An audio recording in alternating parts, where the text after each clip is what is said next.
It is the time for the revision. अगर आप finance account assistant exam की तैयारी कर रहे हैं और अगर आप चाहते हैं कि एक ऑथेंटिक मॉक देना जो पेपर की तरह एज इट इज़ हो और पेपर भी वैसा ही दिखे, तो JKSSB ऑनलाइन ट्यूटोरियल के बिना एक भी ऐसा चैनल नहीं है जो आपको ऑथेंटिक मॉक देता हो। हम आपके लिए लेके आए 100+ मॉक टेस्ट, सेक्शनल, 1000 से ज़्यादा MCQs। जैसे कि आप जानते हैं मेरा नाम है अजय और मैं ऑलरेडी सेंटर के सारे एग्जाम पास कर चुका हूँ, इवन पंचायत में मैंने सिलेक्शन ली है। तो हमसे बेटर आपको मॉक नहीं मिलेंगे। हम बाकी चैनल की तरह नहीं करते कि पढ़ाना कुछ और है मॉक कुछ और डालेंगे, तो पढ़ाने का मतलब ही नहीं है अगर आप मॉक उसमें नहीं डाल रहे हो। इसका मतलब जहाँ तो आप खुद अच्छा नहीं पढ़ाते हो या मॉक ही आपके अच्छे नहीं है। तो बिल्कुल ऑथेंटिक मॉक देना चाहते हो, तैयारी चाहते हो, रिवीजन करना चाहते हो, तो जल्दी से JKSSB ऑनलाइन ट्यूटोरियल ऐप को डाउनलोड कीजिए और प्ले स्टोर में जाके बाय कीजिए बिल्कुल सस्ते प्राइस में best quality mock test. Hello, good evening guys. I welcome to all. This is Ajay and now you're watching JKSSB online tutorial and I hope you will be fine. So आज की class में हम लोग guys MCQs करने वाले हैं। At least 60 to 70 MCQs होंगे जो टोटली बेस्ड रहेंगे आपके MCQs किस पे, विटामिन के ऊपर। तो हम लोगों ने 2 लेक्चर में विटामिन चैप्टर को ख़त्म किया, जिसको मैंने बहुत अच्छे तरीके से डिटेल में इलेबोरेट करके आपको जितनी भी सफिशेंट चीज़ें थी वो मैंने सिखाने की कोशिश करी। और जितने भी आपको सोर्सेज से पढ़ाया जा रहा है वो एटलीस्ट 3-4 सोर्सेज से, अलग अलग जगह से, बुक से मटेरियल कलेक्ट करके वहाँ से पढ़ाया जा रहा है आपको। तो हम लोग भी एटलीस्ट पिछले 5 से 7 साल से पढ़ा रहे हैं, तो हमें भी अभी तो काफ़ी एक्सपीरियंस हो चुका है कि किस लेवल तक की डेप्थ होनी चाहिए, कैसे क्वेश्चन एग्जाम में पूछे जाते हैं। आज का MCQs हमने बहुत सारे जगह से हमने कलेक्ट किए हुए हैं। एटलीस्ट 4 से 5 सोर्सेज से ये MCQs उठाए हुए हैं जहाँ से प्रीवियस ईयर एग्जाम क्वेश्चन है सारे। तो चलिए एक एक करके क्वेश्चन को डिस्कस करते हैं और आपको भी साथ साथ आंसर करना है। बीच में क्वेश्चंस होंगे कुछ जो मैं आपको करने के लिए दूंगा, जिसका आंसर आपको कमेंट सेक्शन में बताना है। अगर आपने अभी तक वो पहले 2 वीडियोस इसके नहीं देखे जो मैंने समझाने के लिए दिए थे, तो वो पहले देखिएगा, फिर आप इसके MCQs प्रैक्टिस करिएगा। तो आपको वीडियो देखते देखते चीज़ें याद हो जाएंगी सारी, ठीक है। तो चलिए क्वेश्चन को स्टार्ट करते हैं। हाँ, इसका अगर आपको PDF चाहिए तो आपको डिस्क्रिप्शन में जाके JKSSB ऑनलाइन ट्यूटोरियल ऐप को इंस्टॉल करना होगा, प्लस आपको वीडियो लिंक मिल जाएगा डिस्क्रिप्शन में, जहाँ पे आपको 2 मिनट के वीडियो में बताया गया है कि आपको बैच कैसे ज्वाइन करना। तो वो बैच ज्वाइन करके इसका आप MCQs का जो PDF है वो वहाँ से डाउनलोड कर लीजिएगा। तो चलिए स्टार्ट करते हैं। पहला क्वेश्चन है, vitamin word is derived from which language. आपको बताना है कि जो विटामिन वर्ड है वो कौन सी लैंग्वेज से उठाया गया है। तो सर ये उठाया गया है आपका लैटिन से। कहाँ से? लैटिन से। अगला क्वेश्चन है कि आप बताओ कि विटामिन की स्टडी को क्या बोला जाता है। हर एक की स्टडी को अलग अलग नाम दिए जाते हैं। तो विटामिन की स्टडी को क्या बोला जाता है सर? इसको बोला जाता है विटामिनोलॉजी। क्या बोला जाता है सर? विटामिनोलॉजी। तो ये इसका आंसर होगा। इसमें आपको कुछ फैक्चुअल क्वेश्चन मिलेंगे जो आपको MCQs में 10% आपको एक्स्ट्रा सीखने को मिलेगा, प्लस आपको पूरी की पूरी अप्रोच समझ आ जाएगी कि हर एक चैप्टर के MCQ किस प्रकार हमें करने हैं, किस लेवल तक रहेगा। देखो, डेप्थ में जाने का मतलब ये बिल्कुल भी नहीं है कि आपको इसका फादर के फादर पढ़ाना हम स्टार्ट कर दें। तो अगर कोई ऐसा कर रहा है तो वो आपको बेवकूफ़ बना रहा है, क्योंकि ऐसा नहीं होता। डेप्थ का मतलब होता है कि आप उस चीज़ से क्वेश्चन को कितने एस्पेक्ट से पूछा जा सकता है, कितने एस्पेक्ट से बनाया जा सकता है, एक ही क्वेश्चन को अलग अलग तरीके से कैसे पूछ सकता है, प्लस उससे होने वाली कितनी डिजीजेस होती हैं वो आपको ज़्यादा से ज़्यादा पढ़नी होती हैं। तो इस तरीके से डेप्थ क्वेश्चनों की बनती है और अच्छे तरीके से।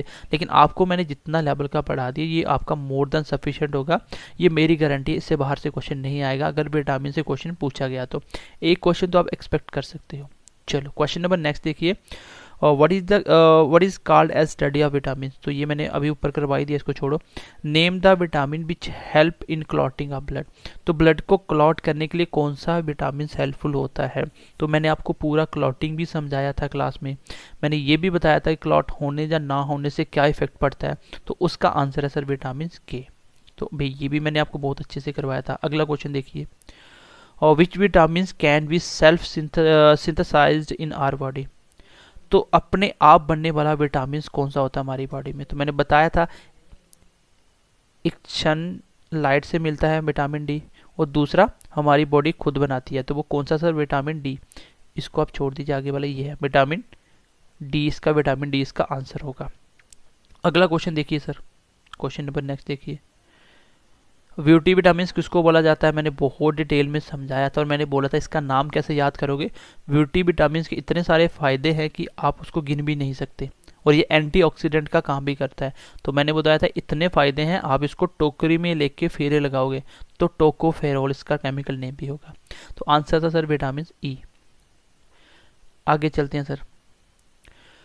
विच vitamin work as a hormone, कौन सा विटामिन आपका हार्मोन की तरह काम करता है, ये आपके लिए नया क्वेश्चन है। तो सर इसका आंसर रहेगा सर आपका विटामिन डी। तो ये आपको याद करना है कि हार्मोन्स आपकी बॉडी में क्या होते हैं, ये आप लोग जब आप ग्लैंड्स वगैरह पढ़ोगे तब आपको बहुत अच्छे से पढ़ाया जाएगा। अगर आपके सिलेबस में ये हुआ तो ये अच्छे से डिस्कस किया जाएगा, ठीक है। तो विटामिन डी आपको ये क्वेश्चन लर्न करना है। मैं आपको साथ साथ बता दूंगा इसमें कौन से क्वेश्चन है जो मोस्ट इंपॉर्टेंट है, जिसके आने के चांसेस ज़्यादा होते हैं, जिसकी पॉसिबिलिटी ज़्यादा आने की। चलो अगला क्वेश्चन देख लेते हैं सर एक बार। कौन सा विटामिन है जो आपको इम्यूनिटी प्रोवाइड करता है। तो मैंने आपको बताया था इम्यूनिटी प्रोवाइड करने के लिए विटामिन सी हेल्पफुल होता है, तो सी के साथ डी भी है। तो फिलहाल तो एक ही आएगा एग्जाम में, ये इंपॉर्टेंट है क्वेश्चन। अगला क्वेश्चन देखो सर, ठीक है। ये आगे डी या सी डी दिया, इसको काट दो आगे वाले को, ये आप लिख लेना, ठीक है। ऐसे विटामिन सी डी बी ए ऐसे ऑप्शन कर लो 4। तो इसका आंसर विटामिन सी इसका आंसर होगा, ठीक है। आगे बढ़ते हैं, विटामिन सी है इसका आंसर कर लेना। Which vitamin help in dream formation, मैंने आपको बताया था कि आपके जो ड्रीम्स बनते हैं वो किसकी वजह से बनते हैं, तो मैंने बहुत अच्छे से आपको समझा दिया था ये। तो कौन सा होता है सर, वो B6। इसका केमिकल नेम क्या है सर, इसका केमिकल नेम है पेरिडोक्साइन। पेरिडोक्साइन, ठीक है। चलो आगे बढ़ते हैं क्योंकि ये क्वेश्चन आएगा आगे भी। आगे है question sir, long life of oil seed due to, जो आपकी ऑयल सीड्स होते हैं, जो ऑयल सीड्स होते हैं जैसे मस्टर्ड ऑयल्स हो गए जिससे निकलता है सरसों का बीज, तो उसको सबसे लंबी उम्र देने वाला रीज़न क्या होता है, जो मतलब लंबी उसकी एज होती है, ज़्यादा समय तक वो ख़राब नहीं होते हैं, वो वजह क्या होती है। मैंने आपको बताया था कि उसके अंदर एंटीऑक्सीडेंट प्रॉपर्टी होती है। तो एंटीऑक्सीडेंट मतलब जो आपके फ्री ऑक्सीजन है उसको रिएक्ट नहीं होने देता है। तो ये किस में बताया था मैंने, ये आपको विटामिन ई में बताया था। तो अभी स्टार्टिंग में मैंने डिस्कस करा था ये। आगे देखो, which vitamin work as a antioxidant, फिर से आ गया विटामिन ई इसका आंसर होगा। आगे बढ़ो, which vitamin help in wound healing, तो मैंने बताया था ना अगर आपके इंजरी वगैरह को हीलिंग करने के लिए कौन सा विटामिन काम में आता है, विटामिन सी। ये हीट सेंसिटिव भी होते हैं, ये साल्ट सेंसिटिव भी होते हैं। Which vitamin is less found या absent in animal product, animal product से कौन सा विटामिन नहीं मिलता, मोस्ट इंपॉर्टेंट क्वेश्चन है। तो मैंने बताया था विटामिन सी का। तो बहुत अच्छे से आप एक बार वीडियो देखोगे साथ साथ आपको याद हो गया होगा। Which vitamin first react with salt, सबसे पहले कौन सा विटामिन साल्ट से रिएक्ट करता है सर, वो है विटामिन सी। तो कुछ भी क्वेश्चन नहीं है, बिल्कुल बेसिक क्वेश्चन है। Which vitamin deactivates first on heating, सबसे पहले जब आप हीटिंग करते हो तो कौन सा विटामिन खत्म हो जाता है, डीएक्टिवेट हो जाता है सर, उसका आंसर है विटामिन सी। मैंने आपको बोला था ना ये सबसे सेंसिटिव होता है, ये हीट सेंसिटिव भी होता है, ये आपका हीट सेंसिटिव के साथ साथ आपका साल्ट रिएक्टिव भी होता है। तो ये बहुत जल्दी लॉस होना स्टार्ट हो जाता है। सबसे पहले कुछ भी लॉस होगा तो विटामिन सी का होगा, इसलिए इसकी कमी भी होना कॉमन सी बात है। अच्छा, आयरन कौन से विटामिन में पाया जाता है, ये भी इंपॉर्टेंट क्वेश्चन है, अच्छे क्वेश्चनों में से है ये। तो आपका आयरन कौन सी विटामिन में पाया जाता है, ये है सर आपका विटामिन B9, इसमें आयरन होता है। B1 में सल्फर होता है, ठीक है। और उसके बाद एक और मैंने बताया था B12 में, तो इसमें सर कोबाल्ट होता है। तो ये 3-4 मिनरल्स याद रखना कहाँ कहाँ से होते हैं ये, ठीक है। आगे देखो, कोबाल्ट कंटेनिंग विटामिन, फिर से आ गया वो क्वेश्चन। तो कोबाल्ट किस में होता है सर, ये विटामिन B12 में होता है। सल्फर किस में होता है सर, सल्फर होता है सर आपका B1 में। नेक्स्ट क्वेश्चन देखिए सर, हाँ जी, स्टीरॉयड किस में पाया जाता है, स्टीरॉयड किस में पाया जाता है, ये इंपॉर्टेंट क्वेश्चन है, मतलब थोड़ा सा एक्सेप्शनल क्वेश्चन है ये, इसको आपको याद करना पड़ेगा। तो ये स्टीरॉयड आपका पाया जाता है सर विटामिन डी के अंदर। आपको पता है आपकी मसल्स वगैरह को स्ट्रॉन्ग करने के लिए जब आप जिम में वो प्रोटीन वगैरह लेते हो तो उसमें बहुत सारे प्रोटीन में आपका स्टीरॉयड होता है, स्टीरॉयड होता है, जिससे आपकी बोन्स भी स्ट्रॉन्ग होती हैं और आपके मसल्स भी स्ट्रॉन्ग होते हैं, ठीक है। अगला क्वेश्चन देखो,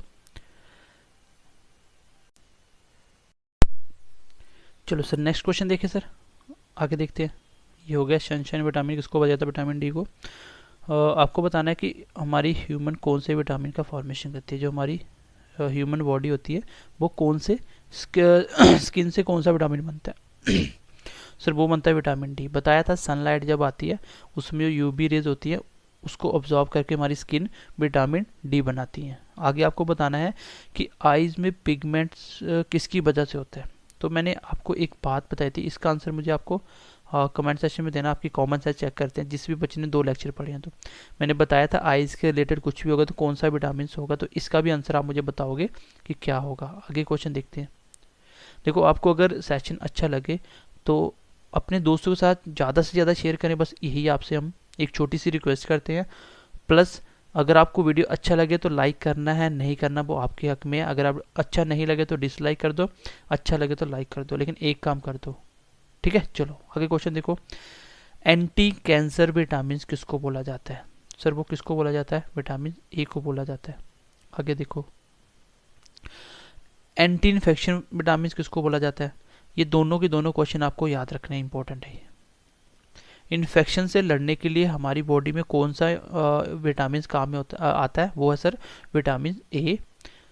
और एंटी कैंसर इन विटामिन भी ए होता है, ठीक है। एंटी कैंसर विटामिन भी कौन सा होता है? ए होता है। कैंसर से लड़ने के लिए भी विटामिन से। तो ए विटामिन का अच्छा सोर्स एक क्या होता है? कैरेट भी होता है।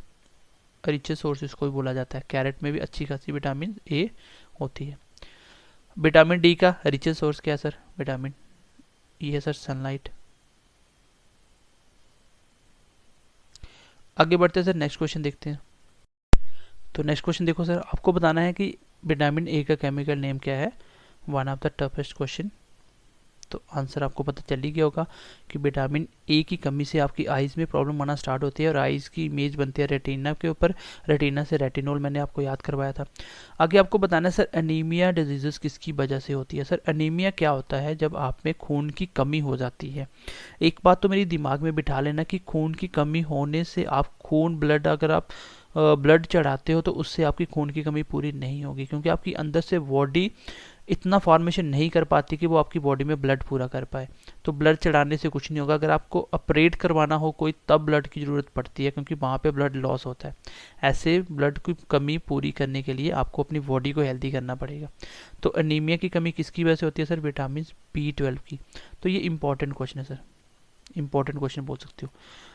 बाकी केमिकल्स नेम और इसके केमिकल नेम्स और इसकी डिजीज दोनों की दोनों आपको हर एक की पता होनी चाहिए, तो मोस्ट इंपॉर्टेंट है।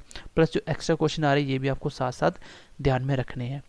तो अनीमिया सर क्या होता है? खून की कमी होती है। विटामिन बी 12 से क्या होता है सर? इसमें कोबाल्ट होता है। क्या होता है सर? कोबाल्ट।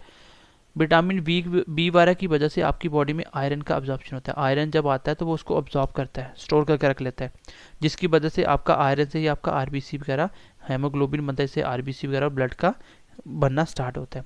तो विटामिन बी 12 की कमी से, बी 12 की कमी से आपकी बॉडी में अनीमिया की कमी हो सकती है, और सॉरी अनीमिया डिजीजेस हो सकती है, मतलब खून की कमी हो सकती है। Name the vitamin in which cobalt forms, अभी बताया मैंने। बी 12 बी 12 का केमिकल नेम क्या होता है? तो अभी सर डिस्कस कर ही रहे थे हम लोग, ठीक है। चलो नेक्स्ट क्वेश्चन देखो गाइस। आपको साइंटिस्ट का नाम बताना है जिसने विटामिन वर्ड दिया था, तो वो था सी फंक। बता दिया था मैंने वीडियो में। कोबाल्ट किस में पाया जाता है? B12 में पाया जाता है। अगला क्वेश्चन देखिए सर, आपको बताना है कौन से विटामिन वाटर सॉल्युबल हैं। तो मैंने बोला था वाटर सॉल्युबल याद कर लेना, बाकी बचे हुए फैट सॉल्युबल हो जाएंगे, ठीक है। तो फैट सॉल्युबल, ये देखो आगे क्वेश्चन आ भी गया। क्लासिफिकेशन क्या होता है विटामिन की, कैसे कैसे डिवाइड कर सकते हो? तो एक सर फैट सॉल्युबल है, एक वाटर है, तो 2 तरीके की क्लासिफिकेशन कर सकते हो। अगला क्वेश्चन देखो, name the vitamin which prevent the infection in human body. तो आपके इन्फेक्शन से कौन सा विटामिन लड़ने के लिए हेल्प करता है? तो अभी मैंने ऊपर समझा भी दिया आपको, इंपॉर्टेंट है विटामिन ए, जो एंटी कैंसर विटामिन भी होता है और यही एंटी इन्फेक्शन भी होता है। आगे देखो, हाँ जी ये क्वेश्चन इंपॉर्टेंट है, ये क्वेश्चन बहुत बार एग्जाम में आया हुआ है, इंपॉर्टेंट क्वेश्चन है ये। कौन सा विटामिन आपका लॉस हो जाता है? तो जितनी भी हमारी सब्जी होती है जिसके ऊपर से छिलका उतार देते हो आप, तो उसको धोने से कौन सी विटामिन सबसे पहले लॉस होगी? सर वो है आपकी विटामिन सी।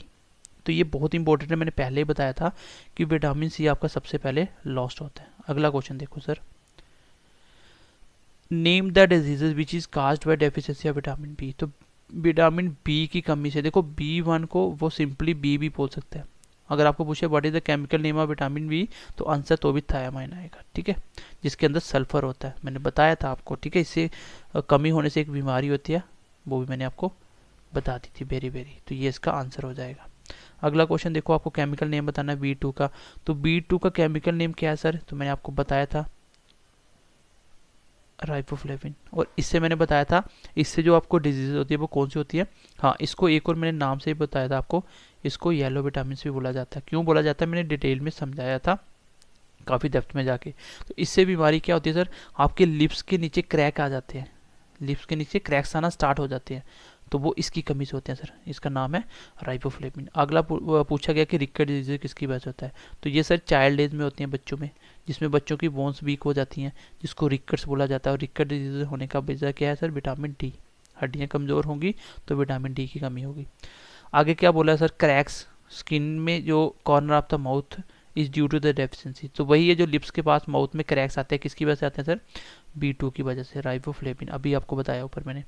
हाँ जी सर, पेलाग्रा डिजीज किसकी वजह से होती है, कौन सी कमी से? तो मैंने बताया था D3, जिसको सर D3 के नाम से भी जानते हो। तो B3 की वजह से होती है, D3 के नाम से भी जानते हो। मैंने 3 आपको डिजीज बताई थी जिसको पेलाग्रा भी बोलते हैं। तो ये सर किसकी थी? B3 की कमी से। B3 का केमिकल नेम आप मुझे कमेंट सेशन में बताओगे। चलो sir, what is the chemical name of vitamin B6? तो B6 का केमिकल नेम क्या है? मैंने स्टार्टिंग में बता दिया था, जिसकी वजह से आपकी ड्रीम्स फॉर्मेशन होती हैं। आपको B5 का केमिकल नेम बताना है। तो B5 से ही पेंटो मैंने बताया था वर्ड, तो पेंटोथेनिक एसिड हो गया। What is the chemical name of B3? B3 का फिर से केमिकल नेम आ गया। तो ये मैंने अभी आपको ऊपर पूछा करने के लिए, ठीक है, अभी मैंने पूछा, जिसका आंसर आपको कमेंट सेशन में बताना था मुझे। चलो अभी आपने देख लिया होगा। What is the chemical name of vitamin B? तो बी का केमिकल नेम पूछा, ठीक है, मैंने अभी बताया था ना, बी भी बोल सकता है, B1 भी, तो आपको थायामाइन ही बताना है। आगे देखो सर, पेलाग्रा डिजीज किसकी वजह से होती है? Deficiency of vitamin. तो इसका आंसर मुझे आपको कमेंट सेशन में बताना है। मैंने डिस्कस भी कर दिया, लेकिन फिर भी आपको बताना है, क्योंकि कुछ बच्चों को भी पता नहीं होगा ये क्वेश्चन डिस्कस कर रहा है। जो आप eating of polished rice, polish rice खाने से राइस खाने से कौन सी डिजीज होती है सर? उससे होती है सर वेरी वेरी, ये क्वेश्चन इंपॉर्टेंट है, वेरी वेरी डिजीज होती है सर, ये भी इंपॉर्टेंट है। कुछ एक्स्ट्रा क्वेश्चन आएंगे जो आपको MCQ से सीखने पड़ेंगे। और what element does not gives energy to the body? ऐसा कौन सा एलिमेंट होता है जो बॉडी को एनर्जी नहीं देता? सर कार्बोहाइड्रेट एनर्जी देते हैं, फैट एनर्जी देते हैं, लेकिन विटामिन जो होता है न्यूट्रिशन में, वो हमें एनर्जी प्रोवाइड नहीं करता। इससे हमारी बॉडी को एनर्जी नहीं मिलती है। ये मोस्ट इंपॉर्टेंट क्वेश्चन है, पता नहीं कितनी बार एग्जाम में पूछा जा चुका है। तो विटामिन से हमें एनर्जी नहीं मिलती है, ये ध्यान में रखना, ठीक है, इससे हमें एनर्जी नहीं मिलती है। अगला क्वेश्चन देखो सर, आंवला किसका रिचेस्ट सोर्स है? तो बताया था मैंने विटामिन सी, जितने भी सिट्रिक फ्रूट्स होते हैं। चलो सर नेक्स्ट क्वेश्चन देखते हैं। Bleeding of gums is due to the lack of which vitamin? So आपके गम्स वगैरह से जो ब्लड निकलना स्टार्ट हो जाता है वो विटामिन सी की कमी से होता है। मैंने आपको विटामिन सी के टाइम बताया था आपको, ठीक है। अगला देखो सर, हमारी बॉडी में विटामिन कहाँ स्टोर होता है? बहुत ही इंपॉर्टेंट क्वेश्चन है। तो विटामिन हमारी बॉडी में सर लीवर में स्टोर होता है। और fish liver is richest source of which vitamin? तो जो फिश आपका लीवर होता है, जो फिश ऑयल जिसको बोलते हो, उसमें एक तो सर विटामिन ए होता है, ये इंपॉर्टेंट है, और विटामिन डी भी उससे आपको मिलता है। चलो आगे बढ़ते हैं सर। आपकी बॉडी में sir harmful and toxic chemicals होते हैं, तो उसको बॉडी में से कौन डिस्ट्रॉय करता है, कौन ख़त्म करता है, जो आपके लिए हार्मफुल होते हैं? तो मैंने आपको बताया था ना, जिसमें एंटीऑक्सीडेंट होता है, तो वो कौन सा था सर? ई। तो क्योंकि ये आपके टॉक्सिक वगैरह नहीं होंगे तो आपका और फेस भी बिल्कुल अच्छा रहेगा। जब विटामिन ई की कमी से हो जाता है ऐसी डिजीज जिसमें एंटीऑक्सीडेंट आपके कम हो जाते हैं, तो विटामिन ई इसका आंसर होगा। विटामिन B7 का केमिकल नेम क्या होगा सर? बायोटिन। तो ये थी आज की क्लास, जिसमें मैंने आपको इम्पॉर्टेंट MCQs करवाने की कोशिश करी। ये वो MCQs हैं जो अभी तक पिछले 10 से 15 साल के एग्ज़ाम में पूछे गए हैं, और इसमें मैंने जो इंपॉर्टेंट एक्स्ट्रा क्वेश्चन थे वो भी मैंने इंक्लूड कर लिए। अब इससे बहुत ज़्यादा कंटेंट मैंने आपको वीडियो में पढ़ाया था। वीडियो आपको कंपलसरी देखना है, उसको अगर आप देख के भी एग्ज़ाम में चले जाओगे तो भी आप क्वेश्चन करके आ जाओगे, ठीक है। ठीक है, तो चलिए मिलते हैं अगली क्लास में। क्लास कैसा लगा ये कमेंट सेशन में बताइएगा, और प्लस अपने दोस्तों के साथ ज़्यादा से ज़्यादा शेयर करिए। और इसका अगर आपको पीडीएफ चाहिए तो वो आपको ऐप में मिलेगा, जिसका लिंक आपको डिस्क्रिप्शन में मिलेगा। वहाँ पे आपको बैच को ज्वाइन करना होगा, उसके बाद आपको वहाँ से पीडीएफ मिल जाएगा। ठीक है, तो चलिए मिलते हैं अगली क्लास में। ध्यान रखिए अपना, bye bye, take care and God bless you.